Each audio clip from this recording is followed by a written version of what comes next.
এটা আসলে কোনো জাদুর কাঠি না, এখানেও প্রতিদিন কাজ করতে হয়। একটা ব্যবসা মানে একটা স্বপ্ন প্রত্যেকটা মানুষ। আসসালামু আলাইকুম প্রিয় ভিউয়ার্স, আজকে আমরা আমাদের দোকানটা পরিষ্কার করব। একটা ঈদ চলে গেছে, সামনে আরো একটা ঈদ আছে। আমাদের এখন থেকে আস্তে আস্তে একটু একটু করে কাজ এগোতে হবে। আসলে পরিবর্তন কিছুই হয় না, সব পরিবর্তন নিজেদেরকেই করে নিতে হয়। আপনি যদি শুয়ে থেকে বসে থেকে ভাবেন টাকা বা সফলতা এমনি এমনি আপনার পকেটে আসবে, আসলে এটা কখনোই হয় না। যেমন ফেসবুক, ইউটিউব, এটা একটা বিশাল প্ল্যাটফর্ম। এটা আসলে কোনো জাদুর কাঠি না, এখানেও প্রতিদিন কাজ করতে হয়, এটা আপলোড করতে হয়, যেকে ইমপ্রুভ করার জন্য নিয়মিত কাজ করা লাগে। আমিও তেমন বিশ্বাস করি যে একদিন সফলতা আসবে, কিন্তু সফলতা এমনি এমনি আসে না, এটাকে পরিশ্রম, হাড় ভাঙ্গা পরিশ্রম করে নিয়ে আসতে হয়। ইউটিউব, ফেসবুক একটা বিজনেস প্ল্যাটফর্ম। এখানে ধৈর্য ধরে টিকে থাকা, প্রতিদিন নিজেকে ইমপ্রুভ করা, কপি পেস্ট না করে নিজেকে ব্র্যান্ড বানাতে গেলে একটু দেরি হবেই, আপসেট হওয়ার কিচ্ছু নাই। এই শক্তিটাও আমি আমার এই ছোট্ট দোকান থেকেই পাই। আমার দোকানটা শুরু করেছিলাম, আমার দোকানে স্রেফ একটি টুল আর কিছু অল্প মাল ছিল, আর এখন একটু একটু করে নিজেকে একটু একটু করে ইমপ্রুভ করার চেষ্টা করি। আমি বিশ্বাস করি পরিশ্রম কখনো মানুষের সাথে বেইমানি করে না। যেমন ইউটিউব, ফেসবুক প্ল্যাটফর্মে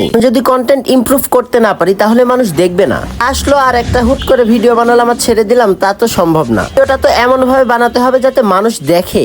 দোকানে যদি আমি কোয়ালিটিপূর্ণ মাল না রাখি, মানুষ কেন নিবে? সে তো শখে কিনছে না, তার প্রয়োজনে কিনছে। যে টাইম পাস করে অনলাইনে, সেটারও একটা উদ্দেশ্য থাকে, সে আরাম পায়। তাই যদি আরামটাই দিতে না পারেন তাহলে কেন দেখবে আপনার কন্টেন্ট? পৃথিবীতে তো আসলে কেউ কাউকে জায়গা করে দেয় না, করে নিতে হয়। আসসালামু আলাইকুম, দেখা হবে আবার পরের ভিডিওতে। সাবস্ক্রাইব এন্ড ফলো করে পাশে থাকুন।